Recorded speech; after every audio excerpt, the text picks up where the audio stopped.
shoulder, because that was a very interesting place. But a lot of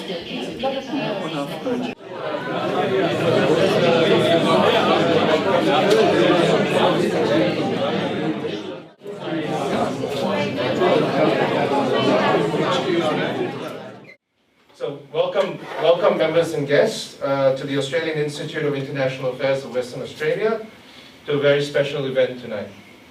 My name is Brendan Augustine, and I'm the president of the Institute. Before going any further, let me please acknowledge the traditional owners of the land on which we are assembling tonight, the Whadjuk people of the Noongar Nation. I acknowledge the elders, past, present, and emerging. I thank them for their leadership and custodianship of the land on which we are gathering tonight. I also acknowledge the presence of the fellows of the Institute. For new people in the Institute, that's when you reach a certain status of contribution to foreign affairs and international relations in Australia, who are attending tonight. And I think I can only see one, who's one of our guest speakers tonight, our former president, Dr. Sue Boyd. I would like to sincerely thank our hosts for this evening, Alliance Française de Perth. Merci beaucoup. The director, Thomas Feldstein, and his team have been absolutely wonderful on this, our first occasion to hold an event at your great venue. Thomas will say a few words to welcome us. Please. Merci, Brendan. Merci beaucoup. Good evening, everyone. Sorry, I forgot to learn how to say bonsoir in Portuguese. Merci. Very briefly to say how happy we are to have you tonight. Alliance Française is the home of French language and culture in Perth. But we are, of course, we teach French, obviously. If you want to learn French, don't hesitate. There are a couple of flyers around. If you're looking for a place to learn French, this is the best one, definitely. And also a cultural center where we do organize a wide range of events related to our center to around France, of course. If you like cycling, we will have a Tour de France event in a couple of weeks. If you want to celebrate National Day with us, we will have a Bastille Day dinner in July, of course. Etc. As you can see, we have now exhibition on the wall, conferences, wine tasting also. So yes, many things that we will do. Just to say that I'm very happy to have this event, to host this event tonight for two main reasons. First, because I'm a former history teacher, so always interested in, of course, what happened everywhere in the world. And secondly, because yes, this is Alliance Française. Yes, we are a place centered around the French stuff. But we are also here to to build bridges between cultures and stories. So, merci, Brendan, de nous avoir proposé, demandé de venir ici. We are very happy to have you tonight. Merci beaucoup. Bonne soirée. Muito obrigado.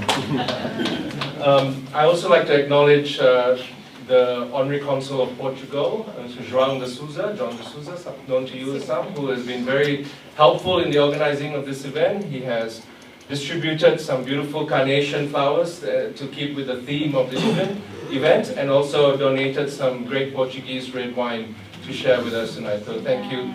Obrigado, João. And I'd like to acknowledge also the Consul General of Indonesia, Ibu Listinia, who's here, who's a regular attendee at our events and a member, and the Honorary Consul of Colombia, who's our former president, John Goodlad, of course, whom many of you know. I forgot to mention in introducing Thomas, of course, France has also an important role in the history of the Carnation Revolution, because a lot of Portuguese people immigrated to France, partly to escape the draft to fight in the colonial wars, but partly as well as political exiles, the most famous, of course, being Mario Soares, who returned from Paris on the 28th of April, 3 days after the coup d'etat, and went on to become obviously a key figure in Portugal's transition to democracy and a key leader over many years, prime minister a couple of times, and then president. So let's get back to where it all started. On the 25th of April 1974, a group of army captains overthrew the Salazar-Caetano dictatorship in Portugal starting a remarkable transition to democracy for that country. To think of the journey that Portugal has traveled since then to become the modern European country it is today, in itself is a topic for an event of its own. But far beyond its borders, the revolution set off a series of events of global significance, relating mainly to the accelerated decolonization of the Portuguese territories in Africa and Asia. For Australia, of course, the acute impact was centered on East Timor, then known as Portuguese Timor, which after more than 400 years of Portuguese colonialism would experience a traumatic journey to independence, including a 25-year period of Indonesian rule, imposing intense strains on bilateral and regional relationships. In the Western Indian Ocean, the withdrawal of Portugal from Mozambique and Angola in particular set off events not only in those countries as they moved to independence, but also to the wider Southern African region, including Zimbabwe, South Africa, and Namibia. It precipitated the Cold War coming in a very real way to some of these geographies. The Cubans and Russians in Angola, the specter of communism in Southeast Asia, and the list goes on. It gave rise to many military operations. Words like Operation Savannah in Southern Africa, Operation Komodo in East Timor, to name just a few. The Carnation Revolution, as the last coup d'etat in Western Europe became known as the last coup d'etat in Western Europe became known as, unleashed nationalist and Cold War forces around the world and posed dilemmas for many. Today we have assembled a panel to explore some of the impacts. It's a big topic. We have a limited time to touch only on a few elements. You have read the bios, I hope, on the promo, so I won't go through in great detail, but let me just touch on a few in introducing the panel. Dr. Sue Boyd, whom I referred to earlier, she worked for 34 years in the Australian Foreign Service, and most importantly, her first posting was in Lisbon in the years leading up to the coup d'etat.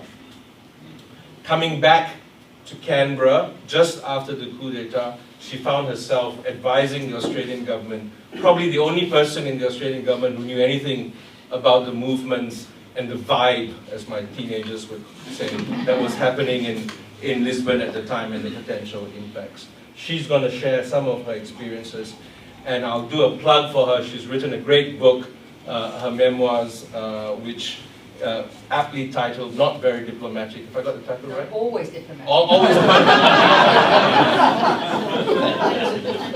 Not always diplomatic, sorry. Yeah.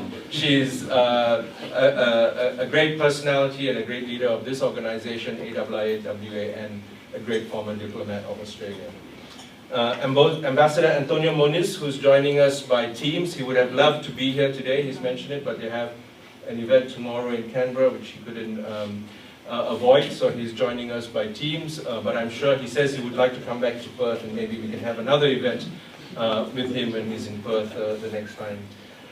He's currently the ambassador of Portugal to Australia, New Zealand, and, the Pacific, and many countries in the Pacific Islands, and is based, of course, in Canberra. Has had a diplomatic career for more than 30 years. He's served in many countries, including most recently as ambassador of Portugal to Cabo Verde. And as the Consul General in Paris, also another connection to France, and then he served in Germany, Poland, and Vienna. He's worked in many different posts in the Ministry of Foreign Affairs in Portugal, and in 2014 he was the Chief of Staff to the Minister of State and Foreign Affairs of Portugal. And he will be joining us and sharing his personal experiences to the event. And lastly but not leastly, Dr. Vanessa Herman, who's, I forgot this pronunciation right, Herman?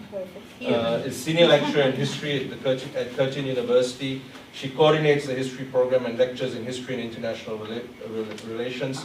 Her research really touches this topic, Cold War dynamics and decolonization, and Australia's engagements with the Asia-Pacific. Her current research deals with the history and remembrance of East Timorese migration to Australia. and art in former Australian peacekeeping sites, including Timor-Leste. So without much ado, I'm going to jump into the topic, and it will be a conversation, and we'll always keep, as our tradition requires us to do, a bit of time for Q&A at the end of the panel discussion. So my first question is to Ambassador Moniz. We'd love to hear your very brief views on what the significance of the 50th anniversary of the revolution, the 25th of April, or as it's known in Portugal, 25 de Abril, a Revolução dos Cravos for Portugal. Mr. Ambassador, to you. I hope you've got the, if you start talking, we'll know whether we've got the volume right. Okay. Okay, can you hear me well? Not yet, just a second. I'm just going to see.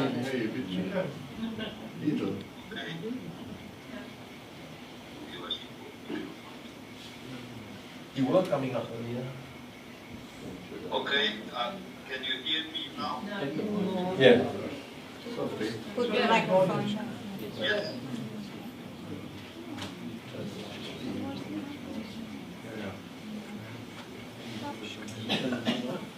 No, that should be coming out through the system, but sometimes Teams.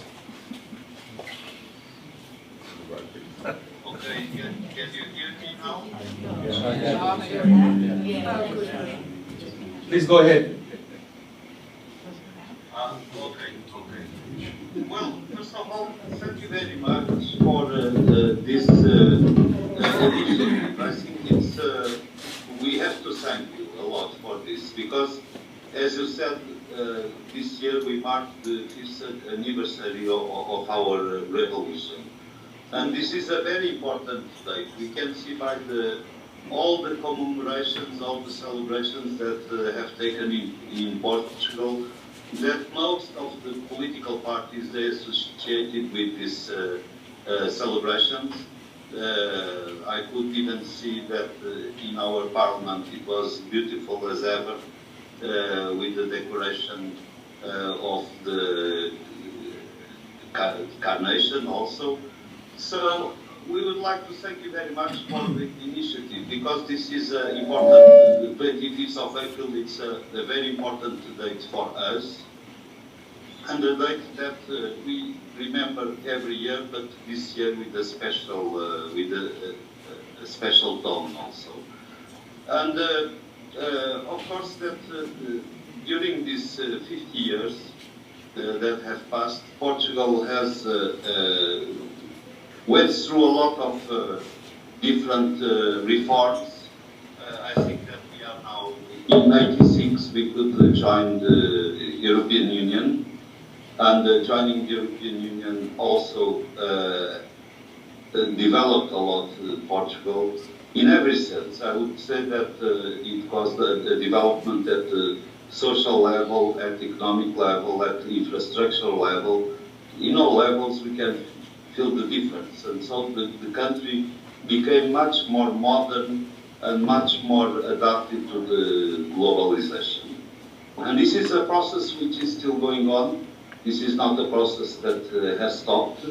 And so we see that during this last 50 years, this was really an important process. You know, I had an uncle, which in fact was like a father to me. He was a Portuguese diplomat. When he died, he was ambassador of Portugal in the United Nations in Geneva. And I remember very well that he was always telling me that during this period of dictatorship in Portugal, it was very, very confronting for the diplomats that were present in the international organizations to hear constantly all the criticism, all the arguments that the other countries invoked upon us, because we were, as we all know, the last country to decolonize. So when the revolution came, it was maybe the last empire that followed. And Portugal went through a period of dictatorship that lasted for 41 years. This is the longest period of dictatorship in Europe. And you can imagine the importance that the revolution represented for us. So, after all these 50 years, the sentiment is still alive. We know very well that with the revolution came the democracy, came the freedom of choice. The governments are now chosen by the Portuguese, not by different political movements, as it was the case before. And the country, as I said, developed a lot. So, once again, thank you very much for having this proposal to organize this conference that comes in a timely manner and that it is so important for us. Thank you. Thank you, Mr. Ambassador. I'm going to turn to Sue Boyd now. Let's go back to the events of 1974. And in the lead up to the 25 de Abril, 25th of April, we are very lucky here today. As we mentioned earlier, Sue had been there in the months leading up, in the years leading up. Sue, please let us know about your experience, both in the lead up, living in Lisbon, and reporting on the developments to the Australian government, and then when you got back to Canberra after the coup d'etat. Thank you very much, Brendan. Yes, I was very lucky to have, when I joined Foreign Affairs in 1971, to be posted as my first posting to Portugal as third secretary. And before going, of course, I had an interview with the secretary of the department, who said, "Oh, Sue, you're going to love Portugal. They've got wonderful food, a very interesting history, wonderful architecture. You know, you'll get lovely wine. You're going to have a terrific time." And I said, "Well, that's all very well, Secretary." I said, "But tell me, what about the work?" He said, "Work? Don't you worry your pretty little head about that." He said. I was furious. Here am I, this overachieving, arch feminist woman, wanting to carve my way in the world and thinking this is my first step, and I'm told not to worry my head about the work. So I thought to myself, well, we just have to go and see what I can find. So, and he said to me, "The trouble is, you see, we only established this embassy as a cover for migration. We started a migration program, and the Portuguese wouldn't let us manage it from our offices around the rest of Europe. We had to have an embassy in Lisbon. And so we then had to have a front for that embassy. And really, you're working, that's what you're there for, as a front for the immigration program." And I thought to myself, let's have a look at that. So when I got there to the post, I thought, let's have a look, see around, see what's worth taking. What should I focus on? What's important here? What should I be looking at? And I could see that decolonisation was the obvious issue for Australia. Portugal was the last country to decolonise. All the other European nations that had colonies had decolonised. Australia only had one, which was Papua New Guinea, and we were well in train of granting Papua New Guinea independence. There was enormous pressure on Portugal at the UN and everywhere else to get on with decolonisation, and Portugal was resisting.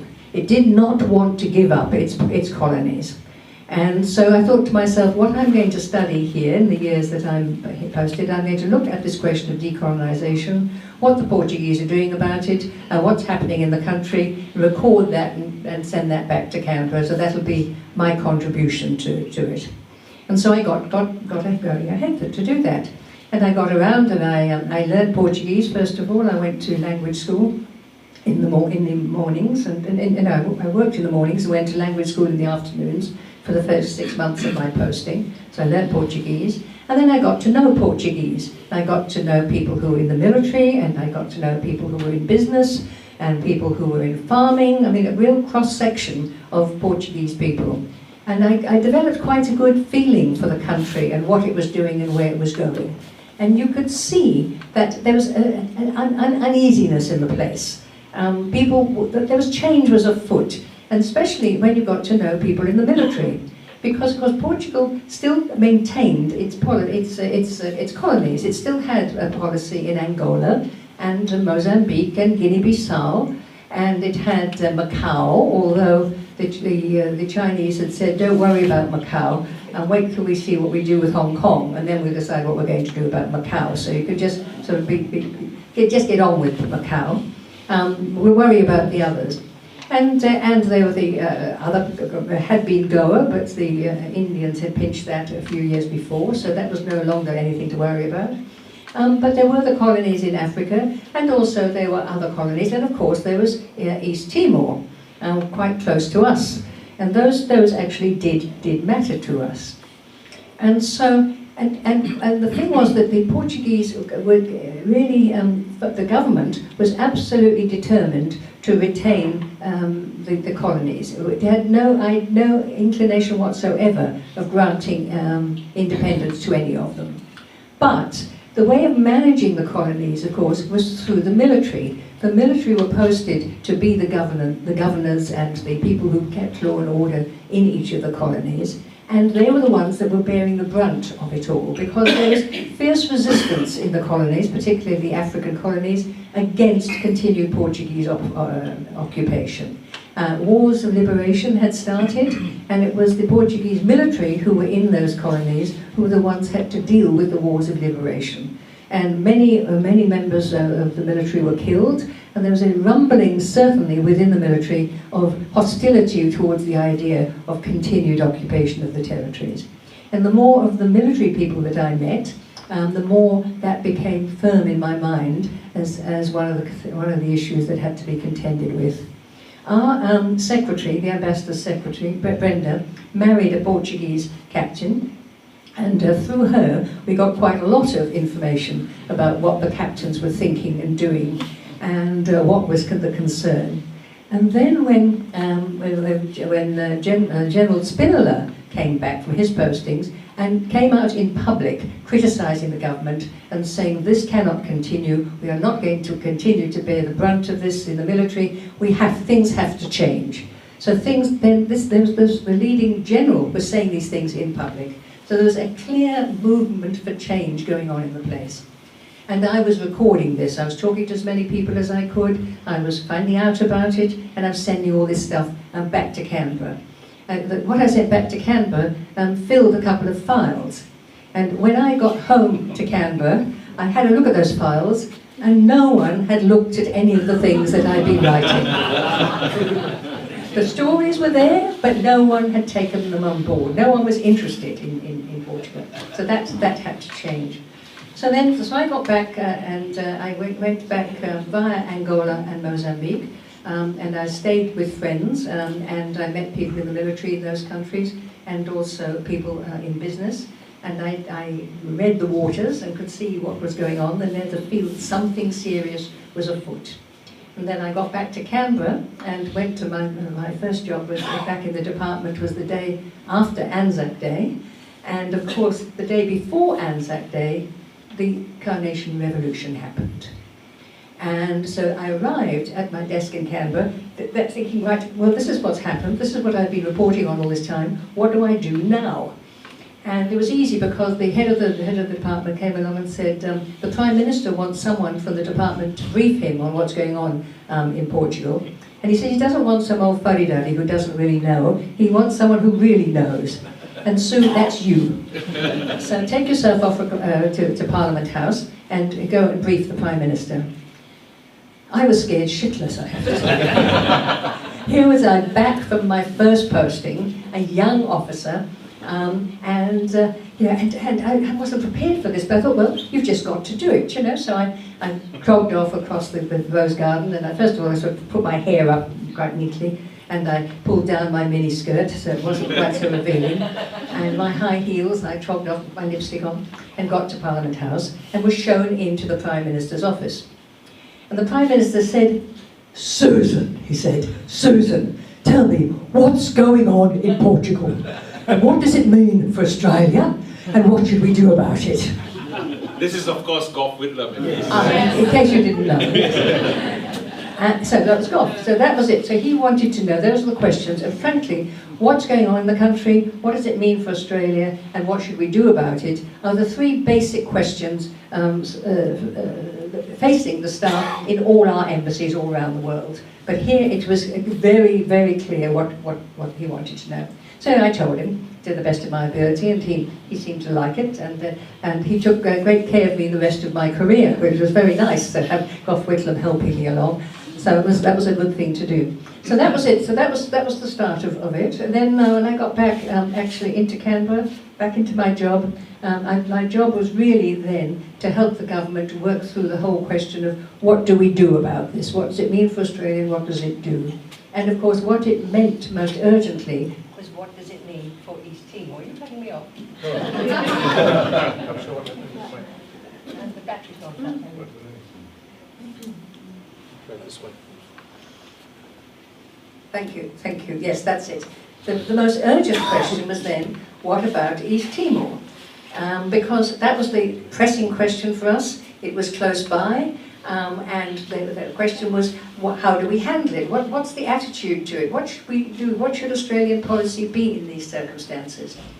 And the government got quite a lot of help in coming to its conclusions. I mean, first of all, in the unrest that was then taking place in Portuguese Timor, three factions formed. One that wanted to have continued association with Portugal, one that wanted to have association with Indonesia, and one that wanted independence. So those three factions all sent deputations down to Canberra to talk to the Australian government, to persuade the government to go along with what they wanted. And my job was to meet those delegations, escort them around Canberra, interpret for them when necessary, keep the records, and so you see my name in the official history of this part of this time. My name's there all the time. It's the signature of the secretary who kept wrote the records. So people look at it now, I tell you. But anyway, so that was my job. I did that for each of the three delegations who came down. And so what they wanted was clearly transmitted to the Australian government, and the Australian government then had to make up its mind about what was the right thing to do about East Timor. And so I was part of the team that was working on that policy, those policy questions. There were a lot of voices, of course, outside voices, talking to the government about what they thought ought to happen. I mean, for example, returned servicemen who had been helped in East Timor by the Timorese who helped them during the war against the Japanese. They were very, very vocal that we should give them independence. And so there were lots of people who were arguing with the government. My own personal view was that I thought that we ought to go for independence. It seemed to be absolutely logical. And that when the government was saying, well, we've got all these commies there, we've got all those communists in Portugal, I don't know if we can bear having a communist government in a small island in our region. Is that going to be safe for Australia or for anybody else? And in my view, the so-called communism actually was nationalism. This was people who wanted to make their own decisions for themselves in their own names, and that was what they wanted. So I was trying hard, but I was a young officer. I wasn't very experienced. I didn't quite know how to work through the processes of policy development, and so what I wanted really didn't carry much weight. There weren't many other people on my back. So in the meantime, so what did we do then? Of course, we had eruptions in East Timor, we had refugees coming out, we had Red Cross going in, and we had a Portuguese peace mission about to come out and try to sort things out. And they said to me, Sue, we'd like you please to go up to Darwin and establish a small office in Darwin to manage all these interactions with East Timor. And so I was set up there to establish this office. And my office was in a little corner of the Air Force Commander's offices. Little corner. And I was settled in there. I'd been there a couple of days. People made me very welcome because this was just after what was it? The Cyclone Tracy. And there weren't many young women in town, So people made a lot of fuss of me and thought it was terrific that I was there, so it was lovely. But then this helped me establish this little office. And so I was in this office. They said, oh, be careful. The Air Force Commander is coming back from leave tomorrow, and he won't like finding you here.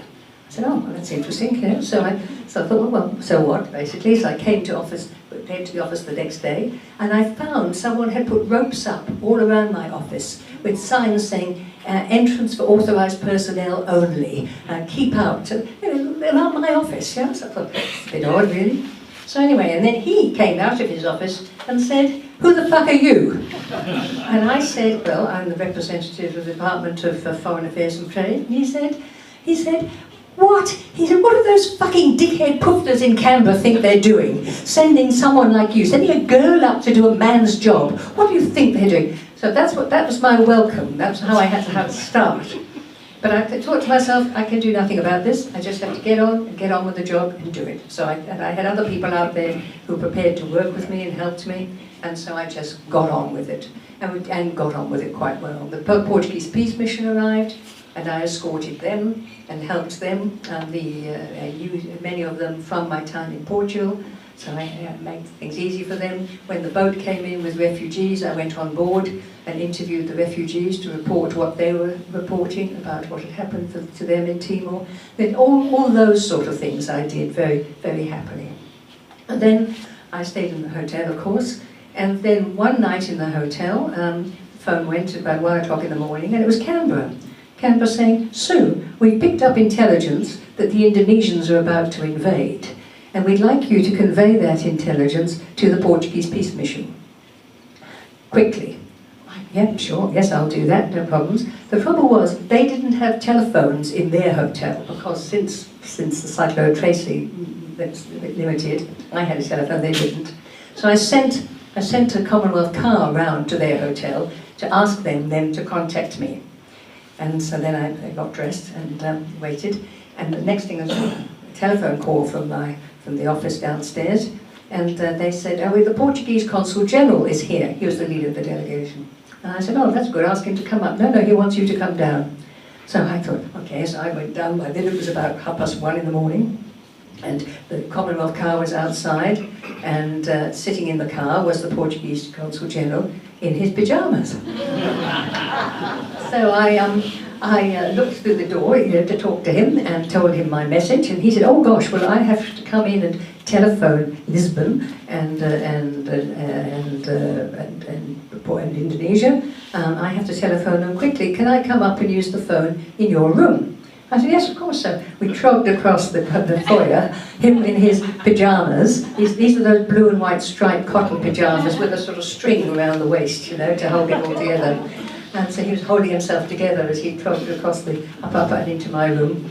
And then, of course, about a small room, and the telephone in my room was sort of right next door to the bed, So he sort of sat down on the bed and made himself comfortable to start telephoning. And in the process, the string, I think, parted around him. And there was a terrific view of the family jewels. Some of these things happen in diplomacy.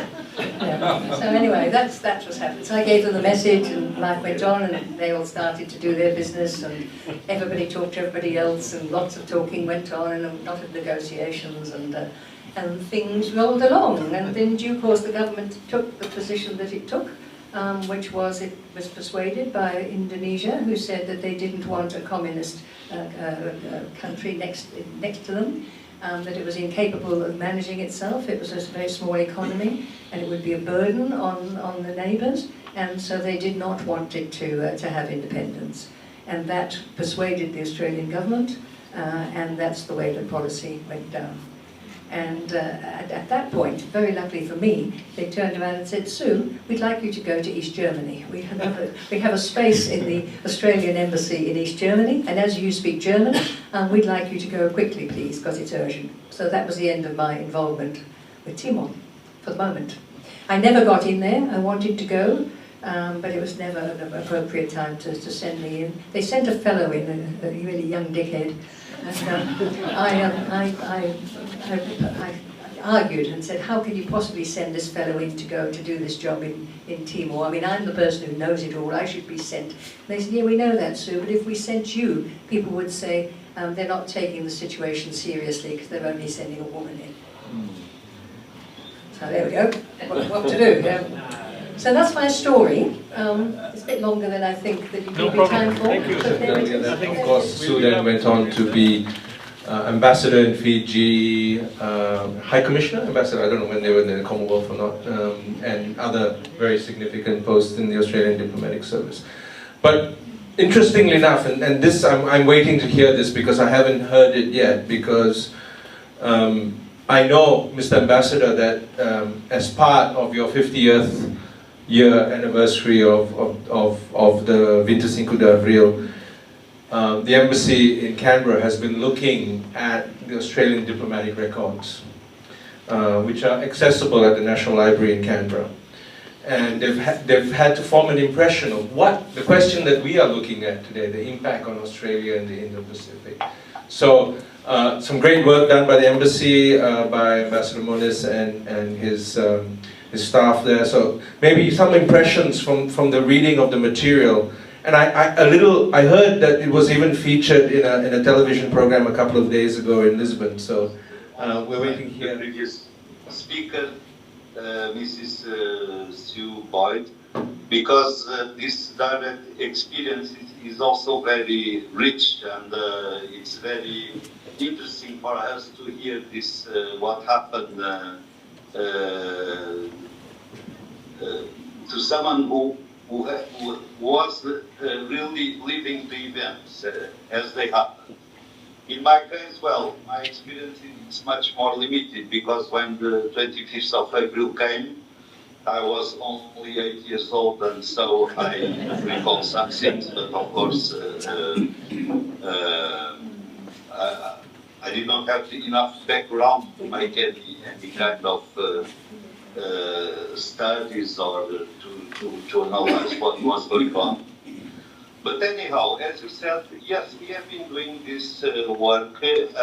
This is a work which I believe is still going on. It's not over. This was instructions that we received from the Ministry of Foreign Affairs, together with other embassies, and with the purpose also of preparing these celebrations for the 5th anniversary. As far as we could see, and myself, I read some of the cables, and these were real cables, very short, you know, with very objective language, and they could not lose time with details. And it was very interesting to see how these telegrams were written before, some years ago. Now everything is sent by email.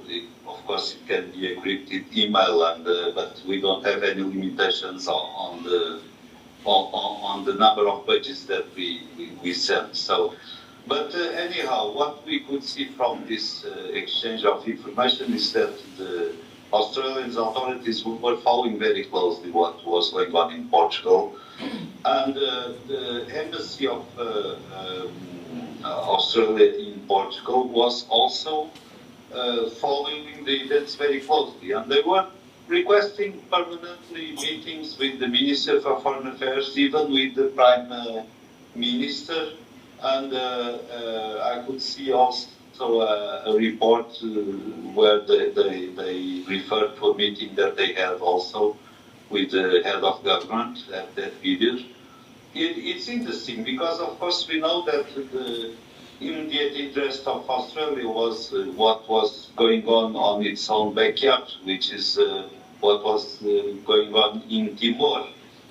And for understandable reasons, we know that a small country like Portugal, we also had a small administration. So after the revolution, what happened is that we focused a lot about the internal struggle that we had between the parties of the left, between the parties of the right, and as it was mentioned, we had this hot summer of 75, which was also a struggle between the different parties. So it was really a very, very hot moment for Portugal, and an important moment that would decide if Portugal would turn to communism or if after all it would become a democracy like many others that existed already in Europe.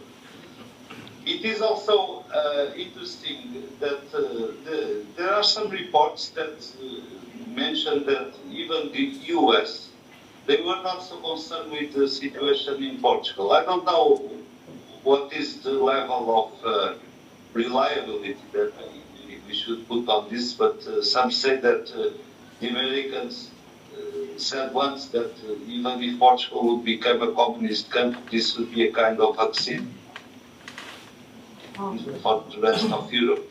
And so this is also interesting. But of course, everybody was very interested to know what would happen with our colonies, because after all, we had an empire with more than 2 million square kilometers, so it was a huge territory with Angola, Mozambique, and many other countries. And so these reports are interesting because, as I said, the first interest of Australia was to see what would happen in East Timor. And it is true that we have also started working also in a law that foreseeing the decolonisation of Timor, which is law number 7 of 75, which was approved and which was also negotiated with different parties in Timor. But you know, in this situation, everything is very volatile. So we cannot assume that an agreement which was taken that will be accomplished the next months, but because sometimes it can happen that they just fall apart and that you have to start all over the negotiation process. This was what happened in Angola, for instance, with the Alvor agreements that did not last for a long time. And in the case of East Timor, sadly, as we know, in December 75, then the country was invaded by Indonesia. And then we started this very long struggle of, until 2001, I think, of a long diplomatic battle in the multilateral fora in the United Nations at bilateral level with our partner countries in Europe to fight for Timor to regain its independence. And of course, Australia had a major role to play here. We are very much aware of that. So, just to conclude, I think the reports were very curious. They make part of our history, but also the part of the history of Australia. Maybe we will have a general report about everything that is being studied now. And I think that this could be even written in a book with a lot of interest for people which are interested in this area of the history. Thank you very much. Again, it's an insight into history that we don't typically get, and you know, it's a reminder of the archive material. Sorry, I just lost my train of thought here. Who has been waiting patiently? Vanessa, you have studied this period extensively, and you know, in that period post-revolution of April 25th, what was happening across the border in Indonesia, and what was the reaction to the changes in Lisbon and the developments in Dili, and the thinking that was going on, the geostrategic thinking. And I know that the Indonesians were heavily involved in negotiations with the Portuguese, but I'd love to hear your views on that. Sure. Thanks very much. And just a reflection on what the ambassador has just mentioned.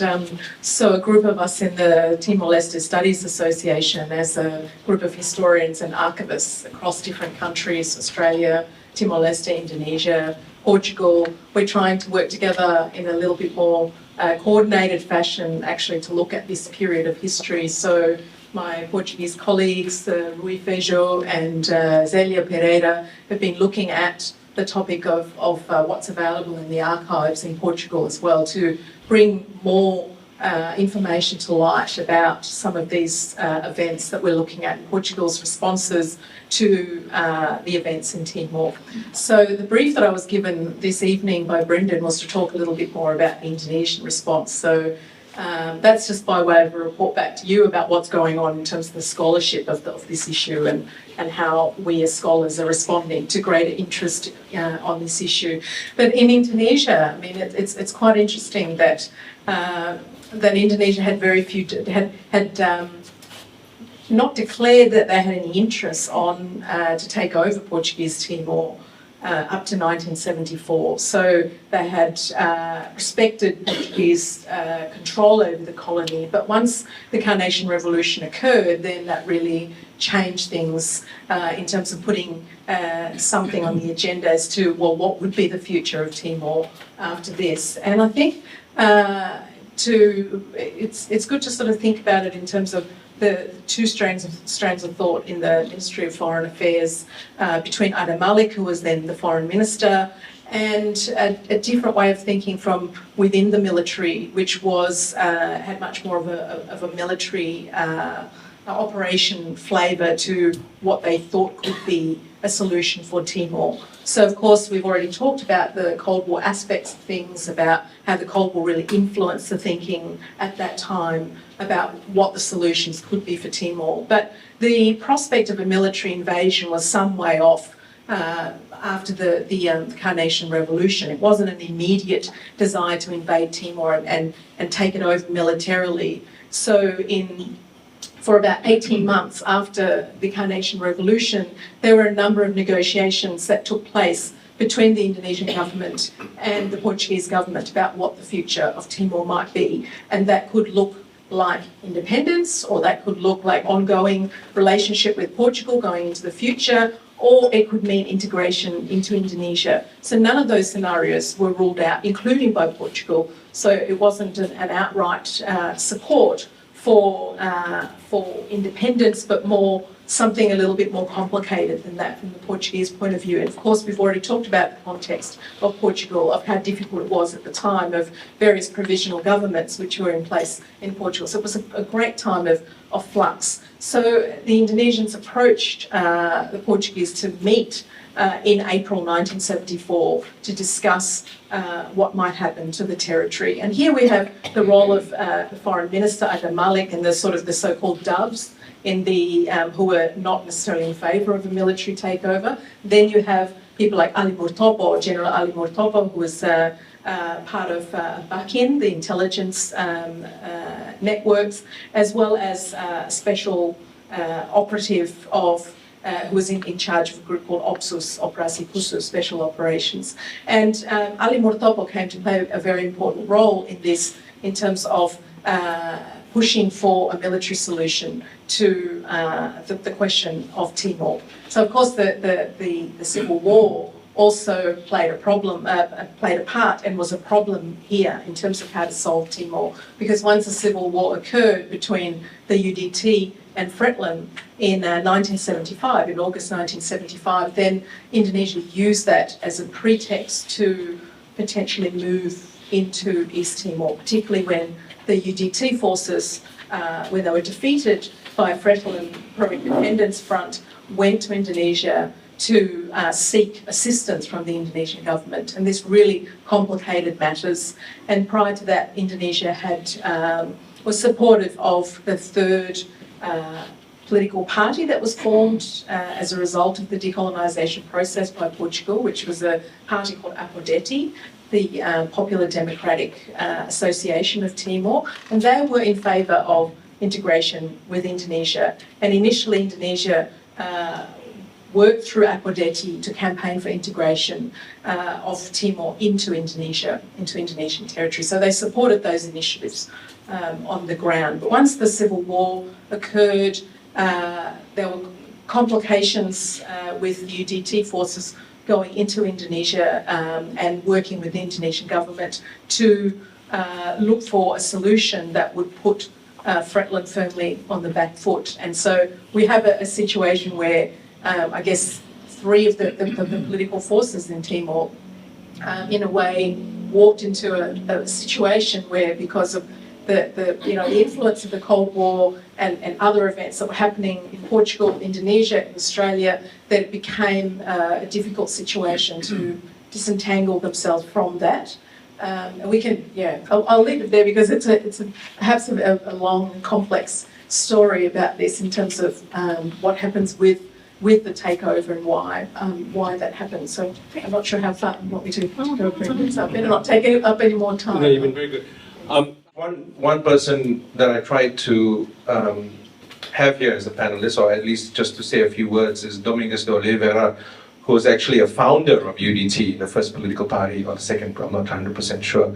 He lives in Perth, he's 88 years old, he's actually back in Timor, receiving a medal because it's the 50th anniversary, surprise, surprise, of the founding of UDT, as it is the 50th year of the founding. One thing about Timor that is really interesting, because the leaders who formed the political parties after the Carnation Revolution was so young, many of them are still alive, and one of them who founded ASDT, that became Franklin, is of course President Ramos Horta, who is actually now the president for the second time in Timor, who was in Lisbon last week for the 50th anniversary. So it's very much the players, and I had the opportunity to talk to them personally of their reactions. But I just want to quote, I had a long paragraph from Domingos Oliveira's book, which is about to come out, but I'm only going to, because of time, I'm just going to read a little bit of it. He talks about, firstly, the poverty and the lack of development in Portuguese Timor, but acknowledges that in the last few years of Portuguese colonialism, a lot had tried, the Portuguese authorities had tried to do a lot to catch up. And he says, in this situation, we were in a situation described above, poor but with some development, but in a climate of relative peace and social stability, of work, of drawing up development plans and executing programs in the sectors of infrastructure, health, and education, which brought us hope for a progressive and better future for the Timorese people. With the dawn of the 25th of April of that year, a movement broke out in Portugal and overthrew the regime of Salazar-Caetano and brought back to Portugal the perspective of living according to the universal principles of democracy. The Portuguese people, weighed down by so much suffering and tired of a war that, according to the politicians of the opposition of the regime, was as unjust as it was inglorious in the African territorial possessions, willingly accepted the slogans of that movement of young captains, to which it joined en masse with friendly enthusiasm. Then comes the hard part. For those who lived in Timor after the 25th of April, those flowers did not have good results. They were rather a harbinger of many tears, persecution, violence, invasion, prisons, torture, massacre, and mourning of thousands of Timorese families. The 25th of April suddenly and profoundly changed life in Timor, especially that of the younger and more advanced members of Timorese society residing in Dili, or in inland with radio sets that made them aware of the new situation created in Timor by the 25th of April. So I leave you with that thought. But I think I want to go back to the ambassador, because I think both Vanessa and Ambassador mentioned it, that very particular time in Portugal between 25th of April and November 1975. Because remember, this is happening in Timor, where we are most concerned when I say we, Australia, but in Portugal, of course, it was the hot summer, Verão Quente, and the movements and how the revolution was taking shape. So if I can go back to you, Ambassador, just to say a few words of that period and how that impacted on, Vanessa, you talked about it, the negotiations with the Indonesians, who were their counterparts, governments were falling, and they were resurrecting, there were new elements. Your reflections on that history, Ambassador?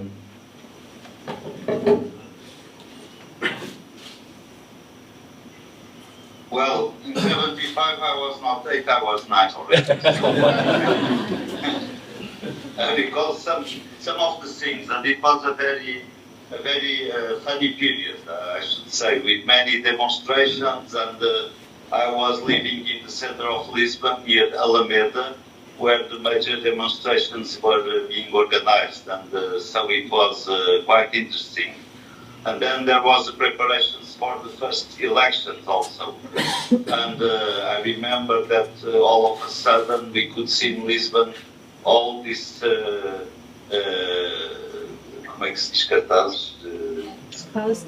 panels with the different political parties and the different colors of the parties. So it was, the city became very colorful with all these pictures. And but of course, we should also recall that after all, our revolution was quite peaceful because we only had 4 victims, which were killed by the state police of the former government, PIDE-DGS.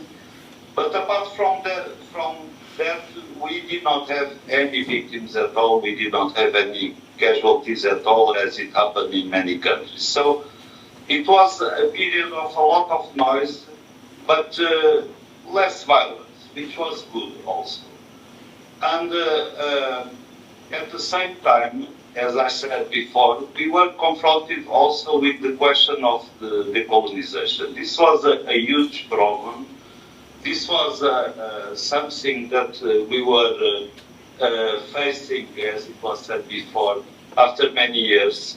We were cornered in the United Nations. We just, the government in Portugal, the former government, they just didn't want to give up from the colonies.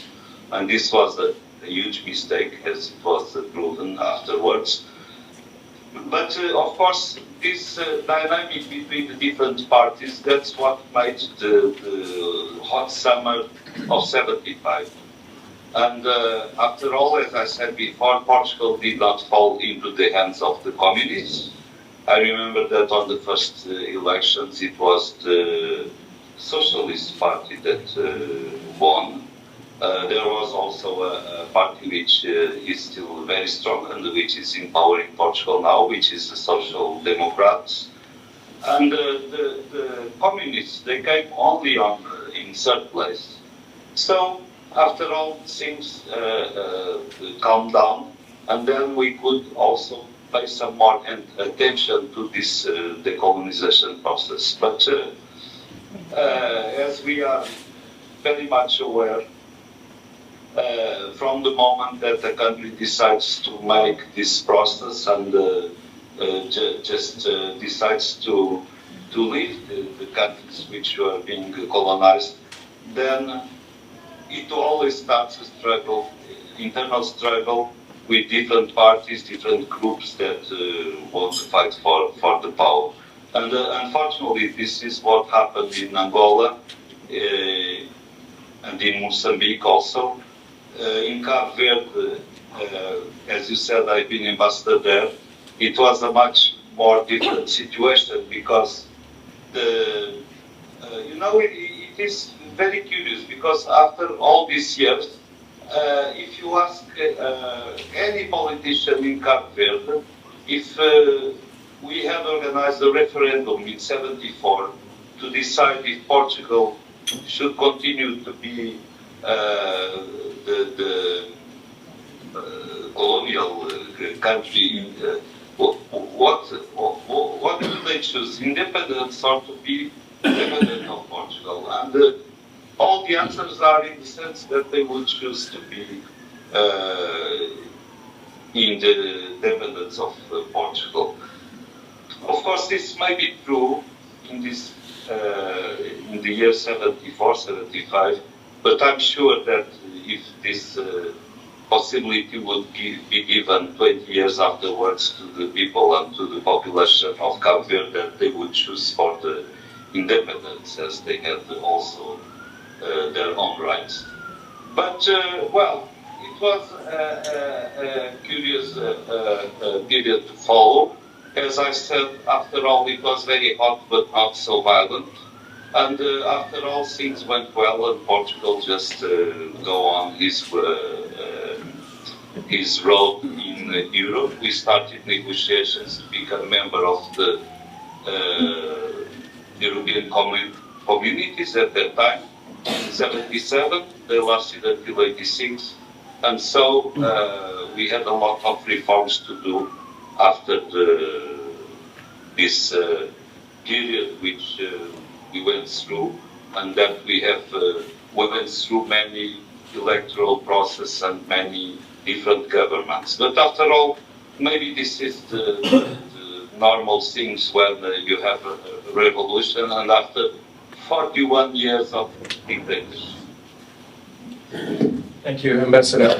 Vanessa, I want to turn back to you. So now we're now December 1975. The military operation for the annexation of Indonesia takes place. Most of us in the room here know what happened. But I want to focus on the impact of the Indonesian occupation on the bilateral relationship with Australia. And, you know, because myself working in the Foreign Affairs Department for many years in the lead up to the referendum of '99, that was a real, I think Minister Ali Alata said, the pebble in the shoe. So this became a very big part of Australia's bilateral relationship with Indonesia that also had an impact regionally. Thanks. I mean, just reflecting back again on what the ambassador is saying, I was just thinking that one of the events which happened, of course, was that there was a declaration of independence in Timor on the 28th of November 1975. And part of this was because of the vacuum that was left after that period after the Civil War, where the Franklin administration was calling for Portugal to return and finish the decolonisation process. And when that didn't happen, it created a vacuum in Timor, which they then, with the imminent invasion about to happen from Indonesia, that they declared independence.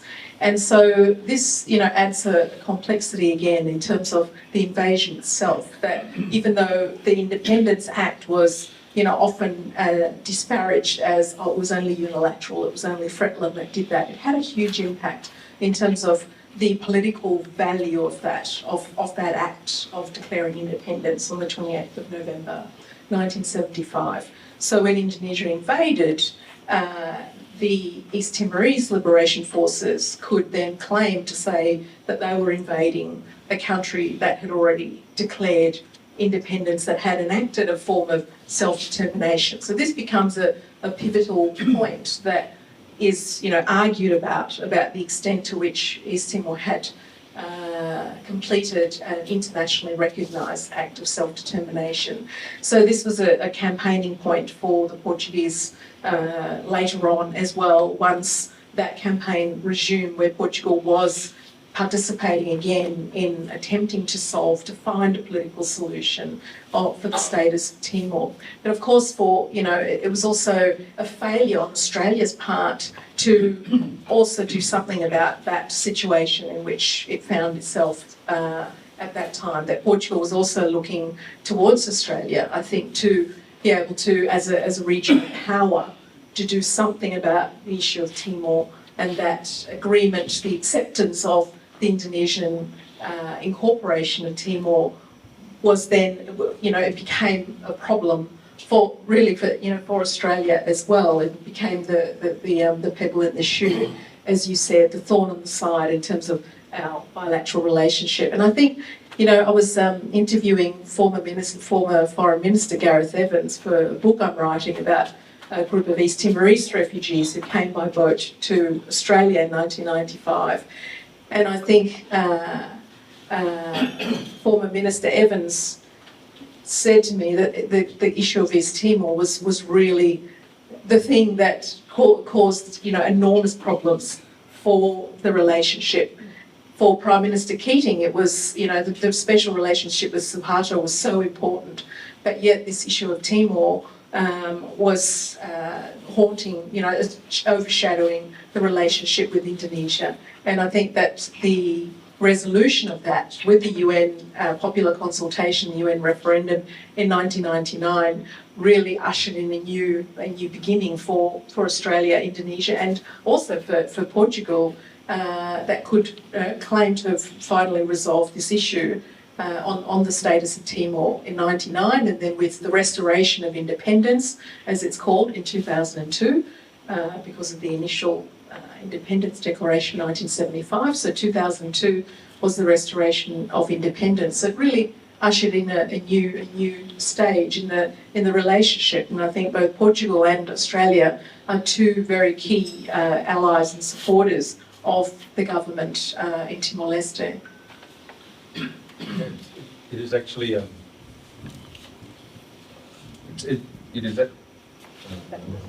hello. It is actually it's your last point, Vanessa, is really quite important, of how the arc of history, about 25 years after the revolution in Lisbon, the referendum takes place. In just after 25 years, the referendum takes place in Timor, and that starts the healing of that whole issue. And one thing in my own research, because I've done quite a bit of research as well, is and maybe I want to talk to you a little bit about that before we move on to the Western Indian Ocean, is the real debate that you mentioned earlier between the elites in Jakarta about what to do in Timor.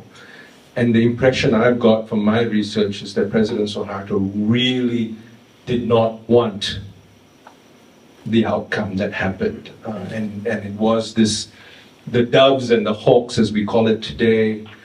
Interestingly, among the hawks was a very strong Catholic element.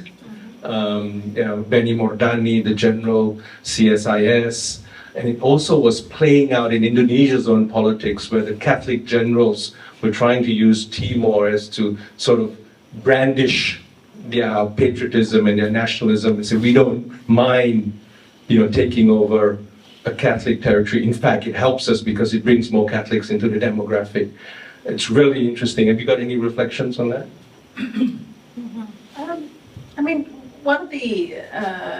One of the earliest approaches made to the Portuguese government after the Carnation Revolution was by Franceta, was a Catholic politician. I'm not so aware that there was a religious dimension to the desire to take over Timor so much, because whilst Timor is now 90% Catholic, nominally, the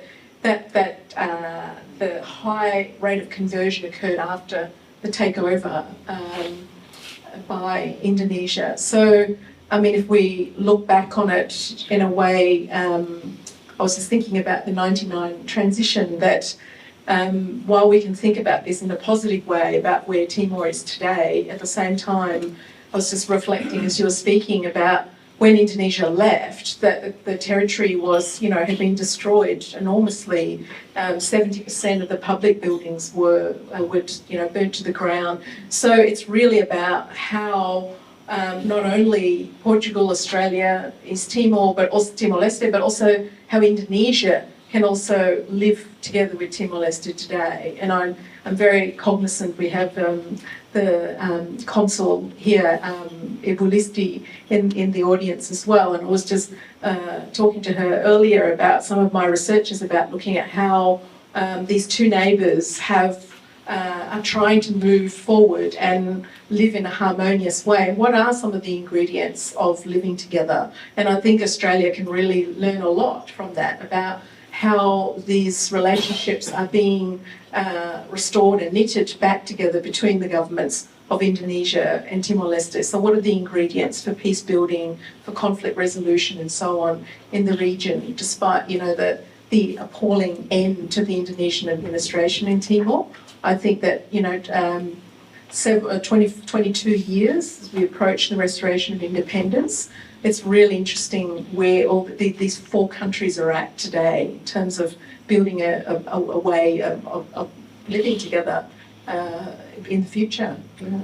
Yeah, one statistic, I lived in Timor between 2009 and 2013, and one statistic that really grabbed me was there are more Timorese students studying in Indonesia today than during the 25 years of the Indonesian rule. They are selecting to go to Indonesia for studies because it's accessible, it's affordable, it's geography, you know, and so that also tells the story of the rapprochement and whatnot. I do want to move to the Western Indian Ocean because although it's far from Australia, and it's often forgotten in policy planning and academic circles. I know we mentioned that Ambassador Moniz was in Cabo Verde. While that country's transition was more or less peaceful, the events of 25 April in Southern Africa, of course, were quite dramatic, with the epic Cold War struggle involving South Africa, United States, Cuba, Russia in the war in Angola, and with Mozambique's independence, again, directly a consequence of 25 April, with the Bush War in the then Rhodesia became very difficult to sustain and contributing to Zimbabwe's achieving independence in 1980. Before I turn to you, Ambassador, I know that Sue, you were in Africa after living in Lisbon. Just a few, what did you see in the days before 25 of April in your travels in Mozambique? I think, did you go to Angola as well? Yes, I did. I went to Angola and Mozambique. But there were short visits. I think I was a week maybe in each place. And it was my intent clearly was really to understand what they were thinking about, what they wanted, what contribution that was going to make to a solution. That really was my intent. I want to just also say quickly about the Carnation Revolution. We haven't actually talked about why it was called that, because what happened was, why it was such a peaceful revolution was that the army came out on the streets with their guns and with their armoured vehicles and their tanks, and the population rushed out and kissed them and loved them and said, how terrific, how welcome. And the carnations were around at the time, and people stuck the carnations down the barrels of the guns and into the lapels of the soldiers, and it was a riot of red. And totally peaceful. No one was hurt in it. It was just an amazing revolution. And that's why I think it's also worth thinking about the Carnation Revolution. Absolutely. Yeah, and I can't really put on Africa. I mean, the African thing was interesting. I got reports that the people in particularly in Angola wanting independence were getting more and more virulent. So people were more and more worried and more frightened by what might be happening there. And the same in Mozambique. There was an anxiety about what was going to happen, and a fear about it in both the people who were living there and the people who were running businesses there. And from your time, particularly in Cabo Verde, around how the 25 de Abril is remembered in the continent of Africa, obviously.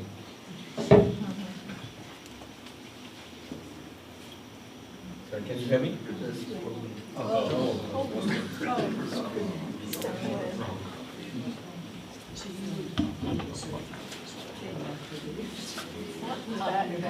I think you might be on mute. Okay, we can hear you now. Okay. Now, because I had another uncle at the ministry. In fact, he was not my real uncle, but my own uncle, because he was very close to my family. And he was the ambassador of Portugal in Angola during this period, which was very, very difficult, with different negotiations and disagreements, and disagreements that did not last for a long time. This period of the war between bilateral terms, if we do not count with other European countries, but just to give you an example, we have a new government in Portugal. The first country that the Prime Minister visited was Spain, and the second out of Europe it was Cape Verde. And our President is now for a visit of 3 days, because there is a a prison of the very famous Tarrafal, where the political prisoners were kept, and many of them died there. So it's very symbolic. It's very related also to the 25th of April. And we have also decided to establish a committee to organize these commemorations together with Cape Verde to mark the 5th anniversary of the 25th of April, but also the anniversary of the closing of the Tarrafal camp, which is in Portugal. Every time we hear the word Tarrafal, everybody trembles, because we know that this was a terrible place where many people from different, it was not only from Cape Verde or from Portugal, but many prisoners from Angola, from Mozambique, and from other countries, they also died there. So, as you said, in Angola and Mozambique, we can see more maybe the different influences of major players in the Cold War, because we were still in the middle of the Cold War at that time. We should not forget that China, they entered very quickly Mozambique as soon as we left. Immediately they sent 100 observers. We should not forget that in Angola, MPLA was supported by Russia with a lot of financial resources, and also by Cuba at that time. That UNITA was supported by South Africa. So, as this, especially in the case of Angola, as this was already known as a very rich country with oil, with coffee, with diamonds also. So it was a country with a lot of resources, and everybody knew that it was a rich country. So immediately there was this game of different influences between the major players in the Cold War. And of course, Portugal always tried during this period, where these different disagreements were being signed, and then they would fall apart, but then negotiations would resume. But we were also trying to give our contribution, and I think that after all, if we look to the past now, we see that after all, our contribution to the peace process in Angola was a very useful one, and that seems, besides, we know all the problems that the country still has in terms of maybe rule of law and other problems that affect the country, that after all our contribution was a positive one. And this is the same case in Mozambique. Thank you. Before we go to Q&A, I want to turn back to the question that Prime Minister Gough Whitlam put to Sue Boyd. Just in a short sentence, what did the Carnation Revolution mean for Australia? Sue. Well, because really of the proximity of East Timor, it had a huge impact on us. There were lots of really fundamental questions that had to be answered. Every strain of Australian political life was involved in that, and the large immigration also had a huge impact on us. So it was hard to say exactly, but it really was important. It was important. It made a difference to Australia. It changed things in Australia to a great degree. And then, of course, because of its impact in Africa and its impact in Europe, that also impacted on our interests. So, you know, in this world of multinational diplomacy, you know, it's one little stone gets rolled, and before you know it, the ripples are all around the world. Thank you, Vanessa. I think if I was to tell Gough the meaning of what it meant for Australia, I think it's about the end of colonialism, of one least one kind in our region. But also it's about the truncated dreams of the East Timorese in many ways. And, you know, whether that suffering was brought over here as part of that immigration that Sue mentioned, but it's also about the foreclosure of opportunities for them.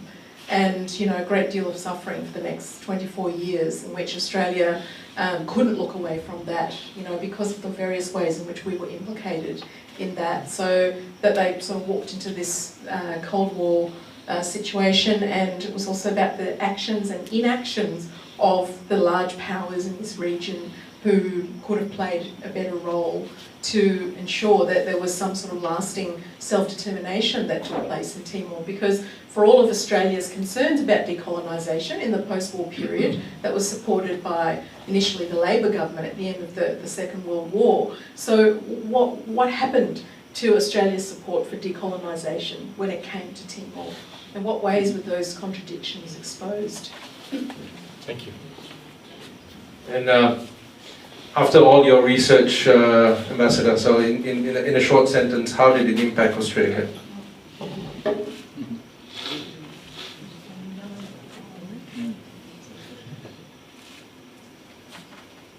Very sorry, can you repeat the question? So I was just asking, you know, in a short, you know, the question that Prime Minister Gough Whitlam put to Sue as she was adjusting her miniskirt.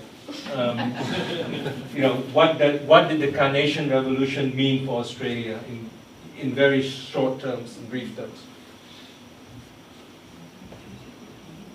Well, as we have referred, of course, first of all, Australia is also a member of the Western family, if we should call it like this. So this is a very close ally of all the European countries, and it follows very closely what it goes on in Europe. And as you know, we have major communities of different countries here in Australia, including from Portugal. We have more than 60,000 people from Portugal here, and they arrived before the Carnation Revolution, many of them. So in this perspective it was important, and of course it was also important in the perspective that we have been referring and addressing, which is the question of East Timor, because this is really close. I was not aware that that East Timor is so close to Australia in the number of kilometers. It's really close.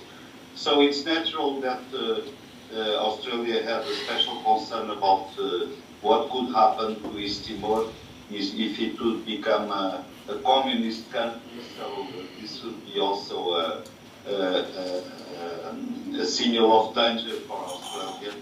But of course, well, being a like-minded country of Europe and being also a country which has all these European traditions, I think that we can understand very well the position of Australia, and we can only thank Australia and welcome all the efforts that Australia developed, namely in establishing the peacekeeping missions in East Timor, and all the contribution that has been given to the country during all these years in technical support, in financial support, and so many other areas. Thank you. Question time. So, as I said, I'm going to open. You raise your hands.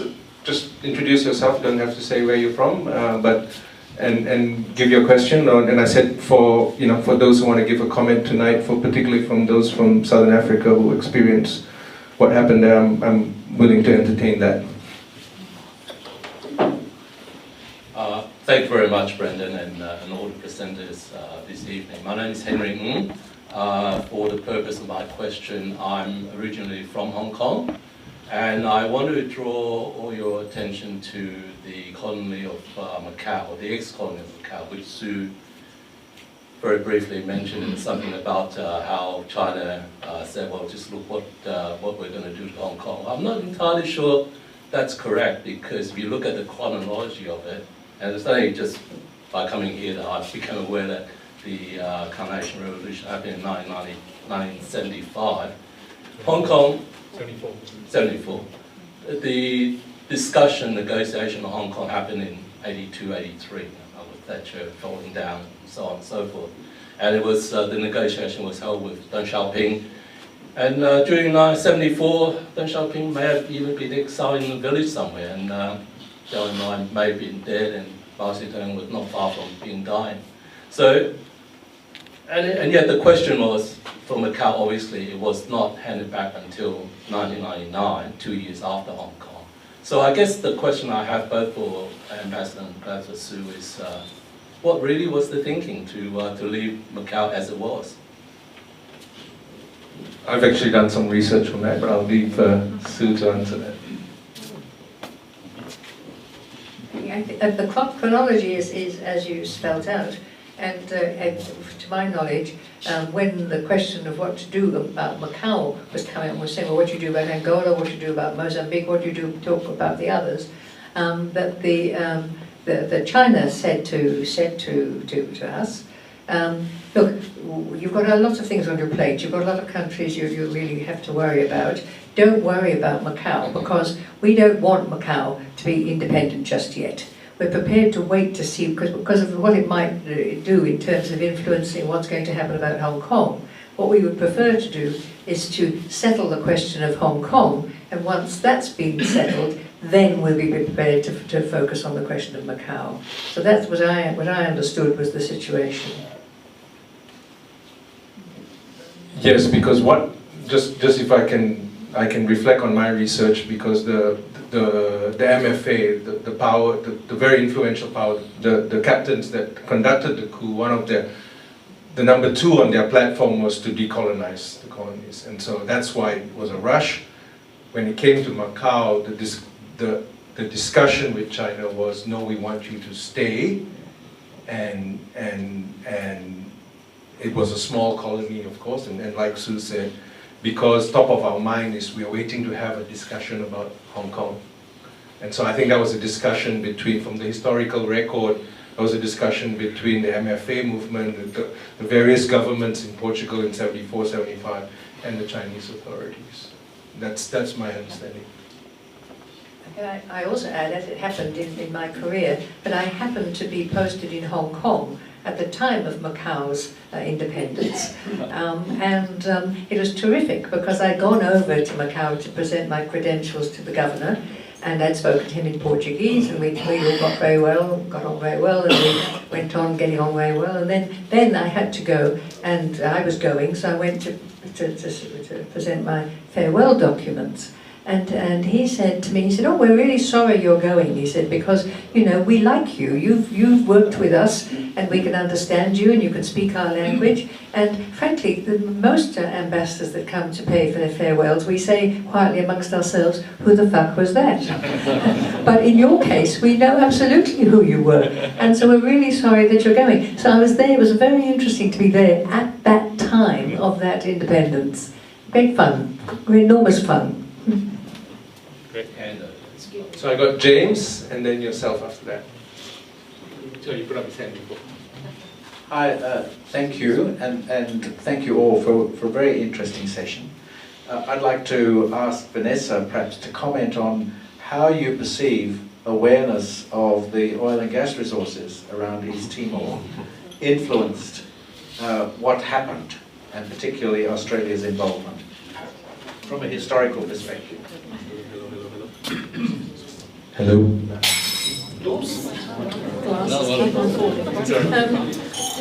I think that oil and gas was one consideration for Australia and the resources of the Timor Sea, and I don't think it was the overriding concern of the Australian government that influenced the way it perceived the issue of Timor. So I think it was a range of factors which led Australia to take that position. And it's not just about the oil and gas, it's also about other considerations around security, around the Cold War, and its alliance with Indonesia, and those sorts of concerns. Thank you. You've got the microphone. Introduce yourself and ask your question, please. Boa noite. Good evening, everyone. My name is Lucinda George. Is the microphone on? Let me give you this one. Okay. Sorry, we're playing musical microphones. Boa noite a todos. Good evening, everyone. My name is Lucinda George, and my husband Jose George. On the 25th of April 1974, we had been married for 2 weeks, and we had just moved to Mozambique, to Lourenço Marques. This revolution actually turned our lives upside down. We have been welcomed in Australia, and we have been living here for 38 years, but it did change our lives back on the 25th of April 1974. But thank you. Thank you.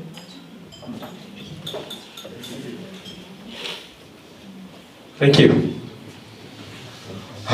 Thank you. My name's Carlos, South African born to Portuguese parents.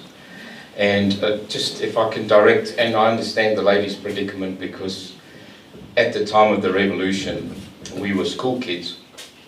And the interesting thing for us is we were all called into the hall, into assembly, and said, there's going to be a whole lot of new kids coming to the school. You know, you need to be acceptive of them. They don't communicate very well. They don't, and of course we had absolutely no idea. And it was all these Portuguese kids coming because, of course, having served as a conscript in the SADF, and the gentleman here, it's always been very interesting history to me, of course, with the SADF helping the people from Angola and Mozambique crossing. My question on the topic of the Cold War to Vanessa, and if I can to Dr. Boyd, is you mentioned Indonesia being concerned with the vacuum from the revolution and communism. Which of the parties in Timor was aligned with the communists? And the second part of the question to Dr. Boyd is, was that one of Australia's concerns, the communism part? Thank you.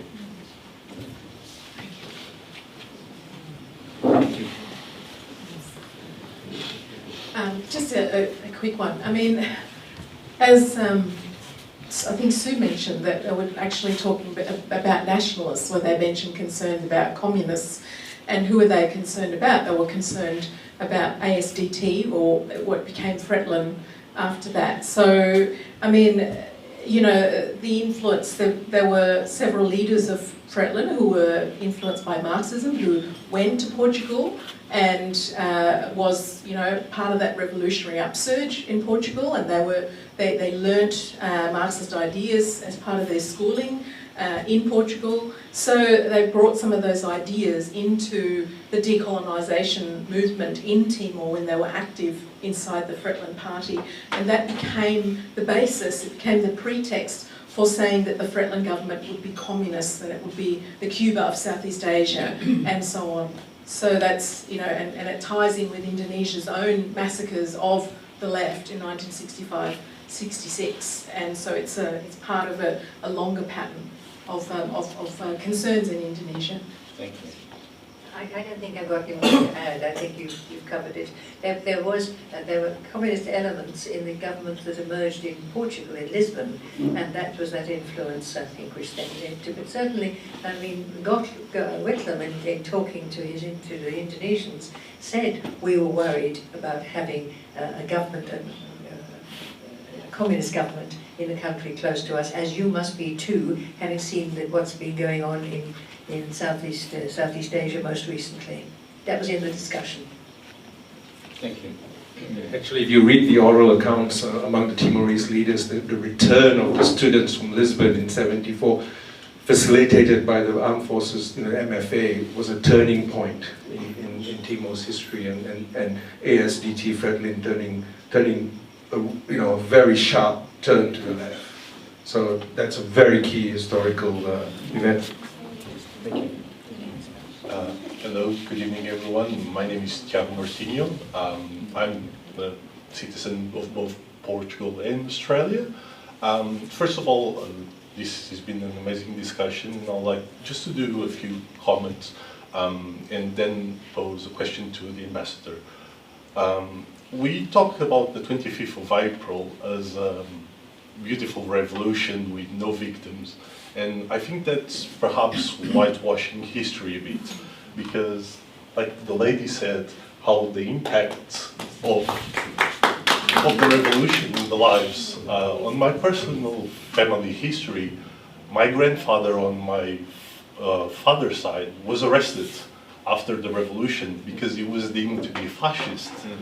Why? Because he was a businessman, and as a businessman back in that day, you needed to be associated with the government. Not that he had fascist views, but because he was associated with the regime, he was arrested. So he was a victim in a way. And I think perhaps we still need to tell the story a bit better. And all the victims in East Timor and Angola and Mozambique, they are the victims of the 25th of April. So it's not a victimless revolution. I think that's the comment that I would like to do first. And the question that I would like to pose to the ambassador is exactly if we still need to, in a way, in Portugal, sort of fulfill the revolution still, because many of the things that led to the revolution, the poverty in Portugal, Portugal is still now the poorest country in Western Europe as it was in 1974.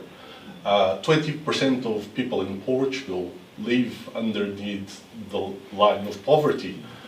I'm a migrant here in this country, and like me, 1 in 3 people under the age of 35 migrated from Portugal seeking a better life. We just had elections recently in Portugal less than a few weeks ago, and the third most voted party is a far-right party. So in some sort of way, it seems like we still need to fulfill the 25th of April, and perhaps from a political perspective in Portugal, I would like to hear the comments of the ambassador on how we still need to fulfill the 25th of April. Thank you so much. It's not discussed here, even if myself and my colleague we have learned a lot from this conference, because this is not only a question of giving, but also receiving, and we received a lot of information from the speakers that had a direct experience, and it was amazing and very interesting for us to have these comments. But of course, there was one aspect which was not so much referred, which was the question of the Portuguese that have to return to Portugal after the revolution and because of the decolonisation. I remember very well that when I was at on my first years of the school, that all of a sudden the classes, they just grew a lot because we were receiving all these students that came from Angola, Mozambique, and from other countries, and of course there was some suffering. In what concerns this question that you posed about the people which were imprisoned in Portugal after the revolution, yes, it is true that some of the people were associated with fascism and they went to prison. But even yesterday I was hearing at the news in Portugal, and there was someone which made part of one of these commissions that were dealing with the people associated with the former regime.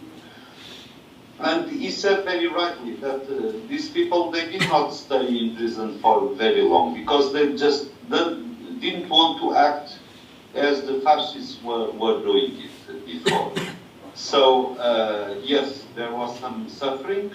Yes, there was people which were affected. Yes, there were people that not only returned to Portugal, but as it was mentioned, that came from Mozambique to Australia and from South Africa to Australia. We know many cases of this.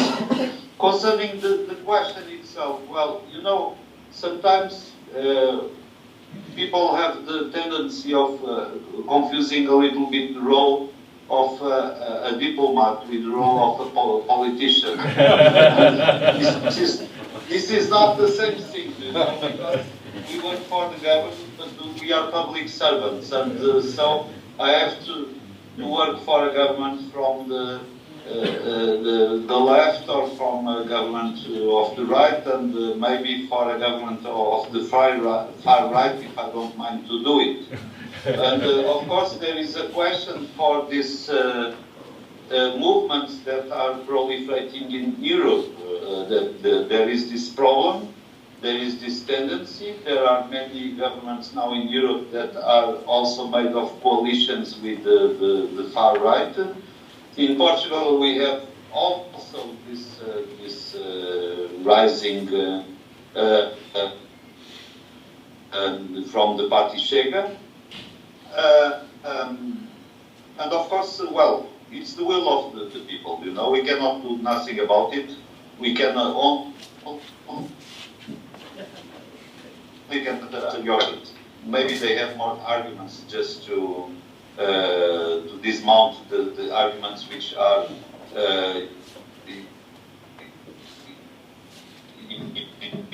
individual dreams, either from the left or from the right.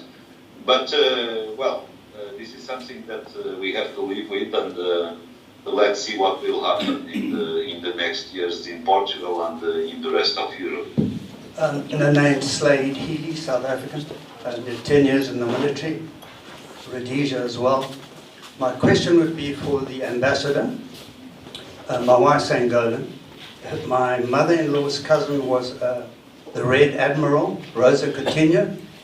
Can the ambassador comment on the influence he had at the time of the handover in Angola? If he has any knowledge, of course. My wife said she would ride over him in the street if she ever saw him. So that's how strongly she felt. I'm very sorry, but we did not get all the question.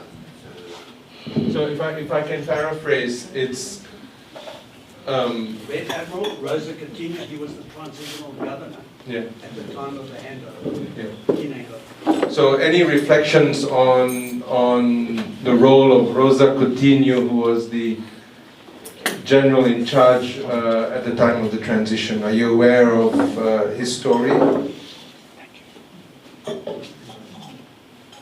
Well, I'm aware that he played a major role, of course. He was an important element, but speaking very frankly, I'm not aware of all the details, but of course this is a name that we still recall in Portugal, and that it is very often mentioned. All right. Was it the gentleman in the blue jumper, and then the lady in the red dress? And then we'll have to call it. Thank you. My name's Neil Ferris. I could possibly be the only person in this room who was actually in Portuguese Timor when it was still Portuguese Timor. But I'm very happy to be contradicted. My question was to Dr. Boyd. We've spoken this evening about Angola and Mozambique very much in the same basket, but they were very, very different in the composition of their populations. As I recall, Angola had a European population around about 1 million immediately prior to independence, whereas Mozambique was much, much smaller, both in absolute numbers and proportionately. And you could view the decolonisation of Angola more analogous to, say, the French decolonisation of Algeria, which also had a large European population. And I'd be interested in Dr. Boyd's comments about whether the Portuguese government viewed the two territories differently, and the social and political and social consequences to domestic Portugal of decolonising a country like Angola as compared to Mozambique, which had a relatively small European population.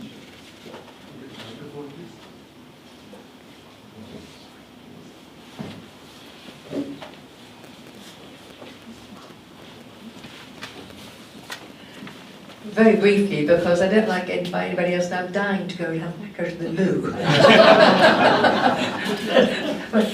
Thank you for the question. But I think that the two countries were seen differently, but in the same light, in that there was decolonisation was required from both. The way each country had a different makeup, it gave Portugal more of various different things, and that was very well understood.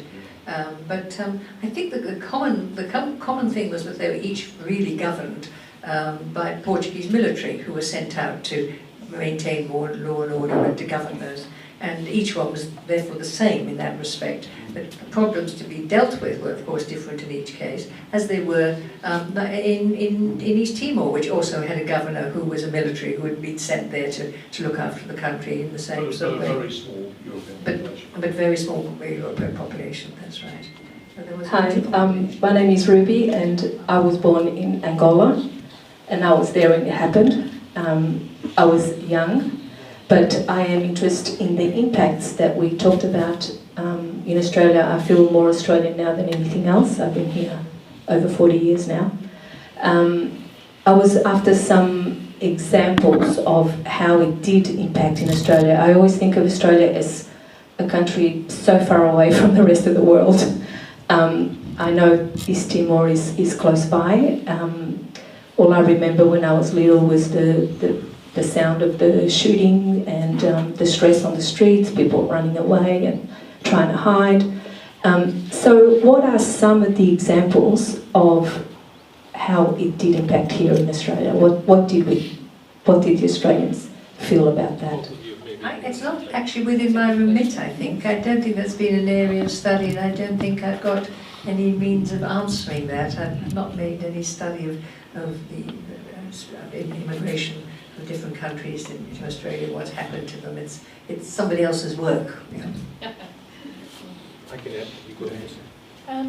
I mean, I can speak only from the side of the arrival of thousands of Timorese fleeing the civil war that resulted indirectly from the decolonisation process. So, I mean, and also, you know, they came to all the different cities in Australia, Darwin, Melbourne, Perth as well, and Sydney, and I think that there was a certain Portuguese community in place here. In Perth, for example, it really helped the East Timorese settle into Australia by having a familiar cultural environment for them to plug into. And so, yeah, I don't know what you were sort of, if you had something in mind about what kinds of examples. No, not really. Just listening to Dr. Boyd before when the question was asked about what it meant for Australia, I was kind of thinking how did Australians feel about it?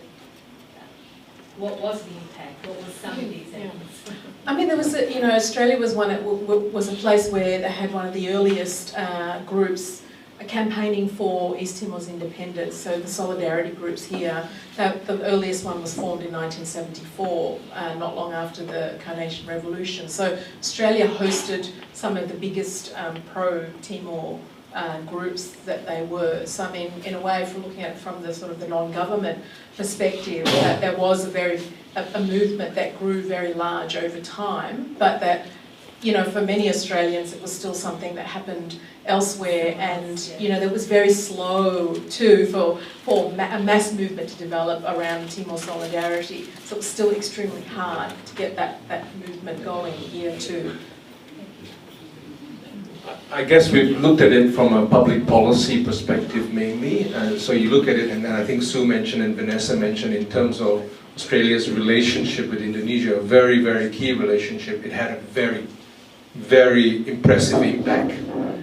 But you know, that's not what people on the street go and think about on a day-to-day basis. And actually, that's our mission here at the AIIA, is to talk about and make people aware of these events and how it impacts government policy and impacts our lives on a day-to-day basis.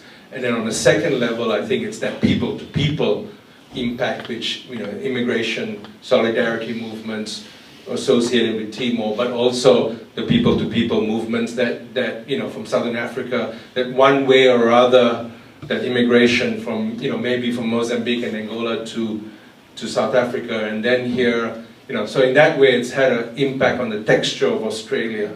But one of the reasons that we are having this event is to draw the Australian publics as far as we can reach it, is to know that these historical events do have an impact in the country here, and to people's lives, and also at a public policy level. I'd like to make a comment. Okay. If I forgot to mention Sorry, we are Guinea-Bissau, because it was one of very hot spots where a lot of Portuguese young men leave from Portugal to fight on that war, as Angola and Mozambique, and exactly at that time when the militaries come to Lisbon, the public really embraced this freedom, because was dying people come from the continent to these colonies, as well the people living in the colonies and want to be free. So really there is the other side, that we still commemorate the freedom for both. Of course, there is always consequence attached to that, which we've been discussed. But I will say, yeah, don't forget that 25 of April, that 1974, because it was a big thing for the Portuguese, and also the significance of all the colonies be free, even things happen the best way. Thank you. Very quickly. I'd just like to mention the adult migrant education program, where we taught the East Timorese refugees. It meant a new language, but materials had to be produced to help them bilingually. And it was a new cohort from Asia. Most of our migrants had come from Middle East or Europe, but apart from the Vietnamese, having migrants from our near neighbours, it was a new experience for us. And just to let you know the impact, they were helped to settle, and that was my wish to mention there. Great. Okay, this is definitely the final. My only comment is that Australians were distracted, I think, with Vietnam at that time. That's why Africa maybe wasn't on the radar. Right, good point. So before I finish, I'd like to call Connor, who's the head of our Young Professional Network, to put forward a vote of thanks. As he's walking up here, I want to make a plug for AIIA. I know some of you, it's your first event here. This is the sort of thing we run. Join up. You signed up means you know the website. So join up. You can come to these events. I know some of you in coming to this event have joined up. It's not necessarily this larger crowd every time, but sometimes we do. We do provide an avenue for you to engage and discuss these important issues. Connor. Let's pop this one here. Right, so as mentioned, my name is Connor Clark. I'm the Young Professional Network convener for the West Australian branch. So I'd like to start by just noting everyone's time. We've gone a bit over, but it should be good. I'd like to start by extending a sincere thanks to His Excellency, Vanessa and Sue. It's been absolutely wonderful to hear not only the insights, but also lived experiences and in dealing with the revolution and its ongoing impacts. It's been a real privilege, so thank you very much.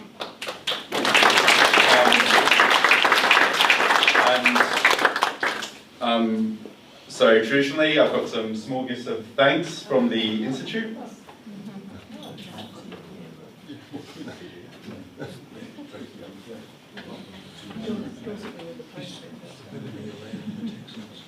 And we also, and it would probably be remiss not to thank the Portuguese Consular General for his support with the event. It's been very much deeply appreciated.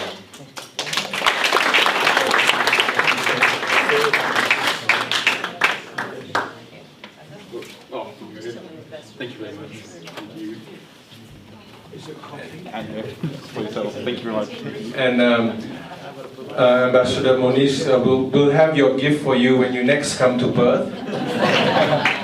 And we will host you can see the interest in the issue, and maybe we can talk about hosting an event, and we can sort of delve deeper into some of the issues that we've talked about today. I would like to take the opportunity also to thank my colleague Sofia, which is here with me. And that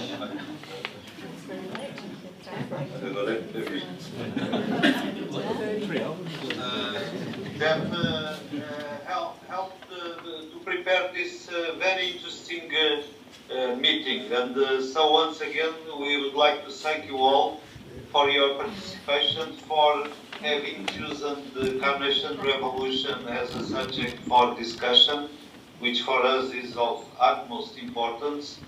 And I hope to see you very soon in person. Thank you.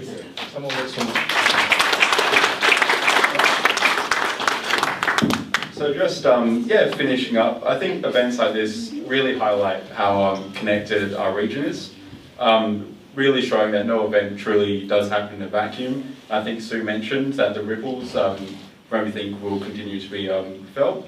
I'd like to extend a sincere thanks to Brendan for his amazing role as EMC, and to the Alliance Française for hosting us. It's a wonderful venue, and I think we've been very privileged to be able to use this space. So I think finally, thank you to yourselves for attending. It's been a rainy night, but it's been wonderful to have you here, and hearing all the questions and interest in the topic's been absolutely fantastic. And I think as a final plug, on May the 14th, we have our event, Reunifying Ireland, with Professor Brendan O'Leary at UWA, which should be a very interesting topic. So the Institute hopes to see you there. So thank you, and bonsoir.